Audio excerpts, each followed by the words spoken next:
You know what's strange? After solving my first two cases, I started believing that most money problems came from misunderstanding bank accounts. Then one morning, a customer walked into the bank holding two pieces of paper. One was a credit card statement. The other was a letter. She placed both on my desk and quietly asked, "Nutsy, can you explain this?" I looked at the letter. Her credit score had dropped. That surprised me. Then I looked at her account history. Every payment had been made on time. No missed payments, no late fees, nothing unusual. I looked back at her. She smiled nervously and said, "I thought paying on time was all that mattered." To be honest, so did I, because if you pay every bill, why would your score go down? That question became my third investigation, and what I discovered changed the way I looked at credit forever. I'm Nutsy. I worked at a bank for 3 years, and this is case number 003, the credit score mystery. For the next few days, I couldn't stop thinking about that customer, so I started paying closer attention. Then, it happened again. Another customer, another confusing story. This time, his score had gone up, but nothing about his income had changed. No promotion, no raise, no lottery ticket, just a higher credit score. Now I had two customers. One doing everything right, whose score dropped. Another whose life barely changed, whose score improved. Something didn't add up. I opened both files. At first, they looked almost identical. Both paid their bills. Both used credit cards. Both had jobs. Both seemed responsible. Yet somehow, their scores were moving in opposite directions. It felt like trying to solve a puzzle with half the pieces missing. That's when I made a mistake. I assumed the answer had to be hidden somewhere inside the bank. So after work, I began reading everything I could find. Policy guides, training manuals, credit education materials, page after page, hour after hour. But instead of finding one big answer, I found dozens of small clues. None of them made sense by themselves. Until I looked at them together. That's when I realized something surprising. A credit score isn't a reward. It's not a grade, and it's definitely not a report card for being a good person. It's something else entirely, something I had misunderstood, just like many customers did. And once I understood that, everything else finally started making sense. What is a credit score actually measuring? Because I had a feeling that question was about to unlock the entire case.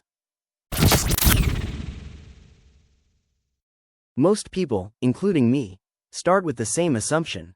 If I pay my bills, I'll have a great credit score. It sounds logical, and paying on time is incredibly important. But here's where the mystery begins. Imagine two neighbors, Emma and David, both have the exact same credit card. Both pay every bill on time. Neither has ever missed a payment. If paying on time were the only thing that mattered, their scores should be almost identical. Right? But they aren't. One score is much higher than the other. Why? That was the question I couldn't stop asking. Then one sentence in a training guide caught my attention. It said something I'll never forget. A credit score estimates future lending risk based on patterns in a person's credit history. I read it again, then again. It didn't say, "This score measures how honest you are." It didn't say, "This score rewards people who work hard." It said something much more specific. A credit score is trying to answer one question. Based on everything we've seen before, how risky might this borrower be? Suddenly, the pieces started moving into place. Maybe paying on time wasn't the whole picture. Maybe it was only the first clue.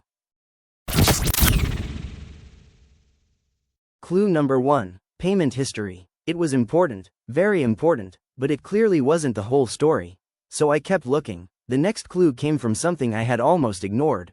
A number, not the amount people owed, the percentage they were using. At first, I didn't understand why that mattered. Then I noticed a strange pattern. Customers who regularly used almost all of their credit limit often had lower scores. Even when they paid every bill on time. That didn't make sense. If they always paid, why would using the card matter? So I started imagining something completely different. Imagine your friend asks to borrow your pickup truck. The truck can carry 1,000 pounds. One weekend, he loads 200 pounds into it. No problem. The truck barely notices. The next weekend, he loads 950 pounds. Again, nothing breaks. He returns it safely. Would you still lend him the truck? Probably, but you might think, wow, he's pushing it pretty close to the limit. That's when it clicked. A credit card works in a surprisingly similar way. The bank isn't only looking at whether you eventually paid, it's also looking at how much of your available credit you're using. The closer you stay to your limit, the more it can suggest that you're relying heavily on borrowed money. That number has a name: credit utilization, and suddenly, the impossible case started making a little more sense. Imagine two customers. Sarah has a credit card with a limit of $10,000. This month she spends $1,000. That's only 10% of her available credit. Now meet Michael. He also has a credit limit of $10,000. This month he spends $9,000. He pays the entire balance. Every single dollar. Right on time. Neither person paid late. Neither owes interest. Both are responsible. But one person consistently looks like they're depending much more heavily on credit. That's the difference. The score isn't only asking, did they pay? It's also asking, how much of the available credit are they using? I had never thought about it that way before, and judging by the conversations I had with customers, neither had they. Clue number 2, credit utilization. Not how much you earn, not how much money you have, just how much of your available credit you're using. 2 clues down, but something still bothered me, because I had seen customers with low utilization, whose scores still weren't improving. So clearly, another piece of the puzzle was missing. A few days later, another customer came to my desk. This time, he wasn't upset. He was confused. He smiled and said, "I finally closed my oldest credit card. I never used it anymore. It felt good to simplify things." Then he paused. A month later, my credit score dropped. I remember staring at him. Closing an old card sounded responsible. Less clutter, fewer accounts to keep track of. Why would that hurt anything? So once again, I started digging. Eventually, I found another clue. Imagine you're hiring someone for an important job. One applicant has worked steadily for 15 years. Another started working 3 months ago. Who gives you more history to understand? Usually, the person with the longer track record. Credit history works in a similar way. Older accounts help create a longer story. A longer history gives lenders more information about how you've managed credit over time. That doesn't mean you should never close a credit card. Sometimes closing an account is absolutely the right decision, especially if there are annual fees, security concerns, or other reasons that make sense for your situation. But what surprised me was learning that closing your oldest account can sometimes shorten part of your credit history or reduce your available credit, which may affect your score. It wasn't the answer I expected, but it fit the pattern. The score wasn't judging whether the customer had made a good or bad life decision. It was simply recalculating the information it had available. Clue number 3, length of credit history. Older accounts tell a longer story. Now 3 clues were staring back at me. Payment history, credit utilization, length of credit history. For the first time, I could almost see the whole picture. Almost, but there were still 2 mysteries left to solve. Because one question kept echoing in my mind. If people already have credit, why do their scores sometimes dip after applying for more? And that answer surprised me more than anything I'd discovered so far. 3 clues, 3 answers, yet, the case still wasn't complete. Because one afternoon, a young customer walked into the bank looking excited. He smiled and said, "Nutsy, I just applied for 3 new credit cards. I'm trying to build my credit." A few weeks later, he came back. This time, he wasn't smiling. My score went down. I couldn't understand it. He wasn't missing payments. He wasn't spending recklessly. So why did opening more credit seem to make things worse? That question sent me back to my notebook. And eventually, I found another clue. Imagine you're interviewing someone for a job. One company calls asking about them. Then another. Then another. Then another. None of those phone calls prove the person is irresponsible. But if lots of companies suddenly start asking about the same person, you might wonder, what's changed? Applying for several loans or credit cards in a short period can create a similar signal. It doesn't mean you've done anything wrong, and it certainly doesn't mean your score will stay lower forever. But it can temporarily suggest that you're actively seeking new credit. For lenders, that's another piece of the puzzle. Not the whole picture, just another clue. Clue number 4, new credit applications. Too many in a short time can temporarily affect your score. Now 4 clues stared back at me. Payment history, credit utilization, length of history, new applications. I thought I was finished.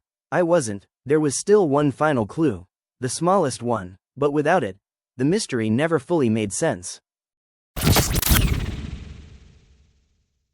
Have you ever tried putting together a puzzle, only to discover one piece missing? You can almost see the picture. Almost. That's how I felt. Then, I noticed something interesting. Some customers had only one type of credit. One credit card, nothing else. Others had managed different kinds of credit over many years. A credit card, maybe a car loan, eventually, a mortgage, not because they were trying to collect loans. Because life naturally changed, and over time, they showed they could responsibly manage different kinds of borrowing. This is sometimes called credit mix. Now let me be very clear. This doesn't mean you should go out and borrow money just to improve your score. Absolutely not. Taking on debt you don't need is rarely a good financial decision. The lesson surprised me for a different reason. A credit score isn't asking, how many loans can this person collect? It's asking, what has this person demonstrated over time? The score is constantly looking for patterns, not perfection. Patterns. Clue number 5. Credit mix. Different types of responsibly managed credit can contribute over time. I stepped back. 5 clues, 5 pieces. Finally, the picture appeared. And suddenly, that first customer's question made perfect sense. She hadn't been punished. She hadn't failed. Her score hadn't dropped because she'd paid late. It had changed because the system looks at far more than one habit. For days, I'd been asking the wrong question. I kept asking, why isn't paying on time enough?